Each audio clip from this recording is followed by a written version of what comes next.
Masih di ragam perkara pemirsa, sebuah rumah makan di Cengkareng menjadi korban akal-akalan pungli oknum petugas Satpol PP Kecamatan Cengkareng, Jakarta Barat. Kejadian itu pun viral di media sosial.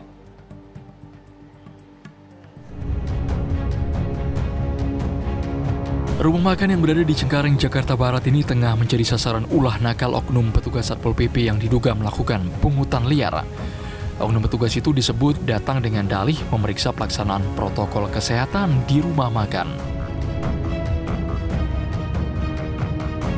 Sedangkan kelengkapan seperti alat pencuci maupun hand sanitasi tangan hingga masker semuanya ada di rumah makan itu.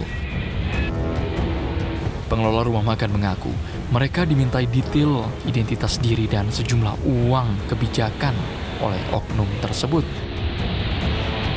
Jadi menurut mereka itu mereka udah pernah kesini. Sedangkan sepengetahuan dan sepenglihatan saya belum pernah bertemu dengan mereka. Dan mereka itu sudah langsung mau memvonis penutupan resto selama 3 hari dikarenakan pelanggaran tersebut.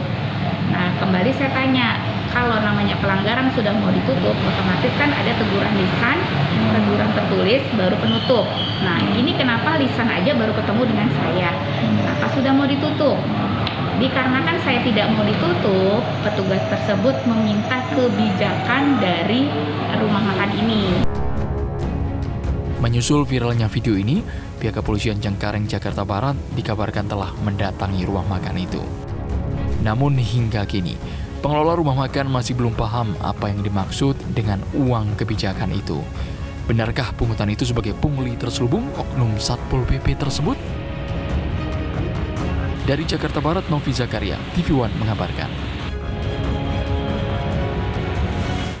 Ya, untuk mengetahui bagaimana kejadian pungutan oleh oknum petugas Satpol PP di Cengkareng, Jakarta Barat, kita sudah terhubung dengan Elvariska Bayu. Elvariska, silakan dengan laporan terbaru dari sana.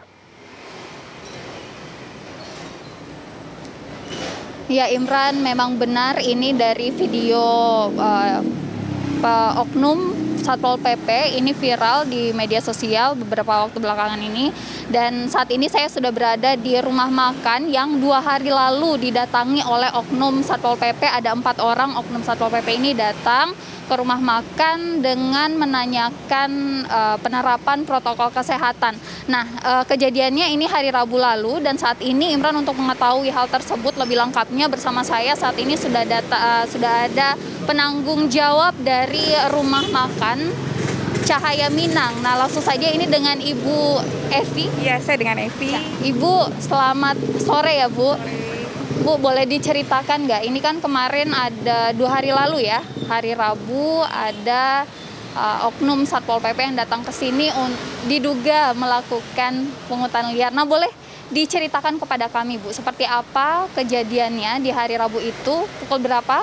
Boleh sekitar jam 2:15 ya, sekitar jam 2 siang lewat itu kebetulan kita juga lagi agak low season dan saya sedang mengecek di kasir, tiba-tiba ada Satpol PP yang datang langsung menanyakan mengenai prokes. Nah, prokesnya kita jelaskan semua karyawan termasuk saya, kita semua pakai masker, hand sanitizer, dan untuk cuci tangan kita ada di dalam karena memang posisinya kita buatkan di dalam itu udah lengkap semua.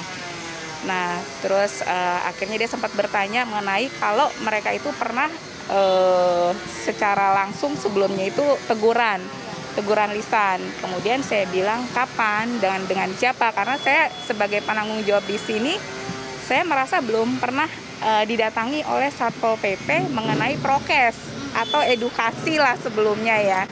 Akhirnya saya persilakan duduk, kemudian mereka menjelaskan harus ada cuci tangan di luar.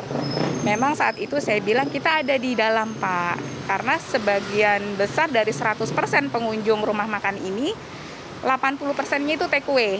Jadi kalau untuk dine in mungkin hanya pada saat siang atau malam itu jam makan aja, selebihnya itu mereka lebih ke take away. Nah, setelah saya persilakan duduk, Bapak itu langsung, Satpol PP itu ya, langsung bilang, Ibu ini menyalahi aturan dari prokes. Jadi tidak ada cek suhu, kemudian tidak ada cuci tangan di depan, Terus saya bilang oke, terus saya harus bagaimana? Nah saat itu saya menanyakan harusnya seperti apa. Itu harus ada cuci tangan. Oke, hari ini saya siapkan. Saya gitu. Kalau alat cek suhu, saya bilang oke, hari ini atau besok lah, karena kita kan nggak mungkin langsung standby aja ya gitu. Dan saya pun berpikir cek suhu itu ini kan rumah makan yang bukan kelas besar ya. Sekarang kalau harus ada cek suhu, apa iya rumah makan yang lainnya itu ada cek suhunya itu kan. Nah kemudian setelah beliau bilang semua alasan itu, kemudian bilang ke saya gini, Bu, ini karena Ibu menyalahi aturan yang ada, melanggar prokes, jadi restoran ini saya tutup 3 hari. Otomatis saya marah dong, saya bilang, loh saya pun juga mengerti kalau mau proses sampai ke penutupan, otomatis kan harus ada kesalahan pertama apa? Apa pernah ada teguran langsung ke saya, teguran lisan? Lisan pun belum pernah. Setelah lisan, seandainya saya pernah ditegur lisan, saya abaikan, otomatis kan ada teguran tertulis. Tertulis pun tidak ada. Nah, kenapa ini mau ditutup? Nah, saya bilang saya tidak bisa, saya nggak mau.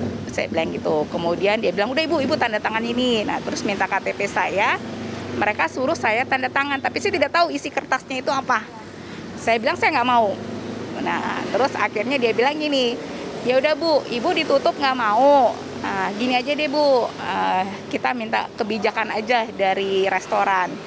Saya tanya kembali, kebijakan apa ya Pak maksudnya? Saya kurang mengerti. Ya kebijakan aja. Kalau masalah kebijakan itu kebijakan apa? Ya gini Bu, kebijakan untuk anggota saya. Saya mulai berpikir dong, kebijakan untuk anggota. Maaf Pak, sebentar, saya harus lapor ke owner dulu. Karena segala apapun yang keluar dari dalam intern restoran itu kan saya harus ACC. Apalagi ini kan ada kaitannya dengan Satpol PP ya. Dan saya pun harus laporan kita punya kesalahan. Seandainya memang dia ini kesalahannya ini poinnya. Nah, saya harus berapa. Nah, terus beliau ngomong gini, ya udah gini aja Bu, daripada nanti kalau misalkan dengan owner malah takutnya salah tanggap. Saya minta kebijakan dari Ibu aja. Saya bingung dong kebijakan dari saya. Saya bilang, saya juga karyawan di sini Pak. Maaf saya tidak bisa gitu. Udah sering dimintai seperti itu atau ini baru pertama kali? Kalau saya baru ketemu kemarin itu, dan ini kan restoran sebelumnya memang namanya Cahaya Minang tapi pemiliknya beda. Kita ini baru 1 bulan dengan pemiliknya Ibu Sakinah. Kalau saya penanggung jawab di sini. Seperti itu. Nah, kalau biasanya tuh restoran yang ada di sini, setahu Ibu nih, apakah ada juga oknum-oknum ini melakukan ada pungutan-pungutan seperti itu atau seperti apa? Setahu saya sih belum ya, dan saya pun sempat ngelihat daerah sini ya. Kayaknya yang punya cuci tangan yang diharuskan oleh Satpol PP, apalagi dengan termogan ya, itu kayaknya nggak ada ya. Jangankan rumah makan, mungkin kalau mbaknya ke Indomaret atau Alfa ya kita supermarket atau ya pertokoan yang dengan mobilitasnya tinggi, apa iya cek suhu, kecuali setahu saya mall atau yang lainnya itu ya. Pada akhirnya ini dari Ibu sendiri atau dari toko itu, dari rumah makan maksud saya, ini apakah akhirnya memberikan sejumlah uang kepada oknum Satpol PP ini? Enggak, saya nggak kasih. Karena ya saya pun berpikir ya takutnya itu efek panjangnya juga ya, kalau misalkan saya kasih otomatis saya juga punya kesalahan tersendiri kan, otomatis karena saya ada perdanya juga kalau nggak salah ya, kalau saya memberikan uang kepada oknum. Dan mereka pun ketika meminta kebijakan, dalam tanda kutip kebijakan itu, apakah ada menyebutkan nominal harus berapa gitu? Tidak ada, tapi setelah dia, jadi saya tuh biar komunikasi saya dengan dia putus, itu saya sempat minta nomor handphonenya beliau. Saya bilang nanti lewat WA aja ya Pak ya, karena maksud saya itu gini, saya catat namanya dengan nomornya itu biar semua cut dia pergi itu, jadi tidak usah dilanjutkan di rumah makan ini. Gitu. Dan di sini juga ada owner dari rumah makan ya. Ibu dengan Ibu siapa? Ibu Sakinah. Ibu Sakinah, boleh disampaikan juga Bu, mungkin harapan dari owner sendiri yang mengalami hal ini seperti apa? Singkat saja. Harapan saya, kalaupun memang ada usaha, apalagi ini sekarang pasca corona ini Mbak, UMKM kan baru saja akan bangkit gitu ya. Kalau oknum Satpol PP ini maksudnya melihat ada pelanggaran prokes, itu harusnya ada pembinaan. Bukan dengan arogansi dia atau sampai ujung-ujungnya seperti itu gitu ya. Kami ingin ada edukasi gitu, bukannya ada hal-hal seperti itu yang akhirnya malah panjang seperti ini gitu. Dan memang ketika kejadian itu ada, itu kami berkomunikasi dan saya yang melarang ada uang untuk diberikan, karena kalau ada uang nyebrang akan ada konsekuensi hukum untuk oknum Satpol PP itu. Jadi Ya, Ibu, terima kasih atas waktunya Ibu Sakinah dan juga Ibu Evi bersama kami pada sore hari ini. Dan pemirsa, itu tadi wawancara kami dan juga kita sudah mendengar bagaimana kemudian kronologi dari kejadian yang terjadi 2 hari lalu. Dan saat ini pun juga dari oknum Satpol PP ini juga sudah diberikan sanksi dan juga kasus ini tengah diselidiki oleh Polsek Cengkareng, Jakarta Barat. Sementara demikian, Imran, kami kembalikan kepada Anda. Terima kasih Elva Rizka, laporan terkini dari salah satu rumah makan di kawasan Cengkareng, Jakarta Barat.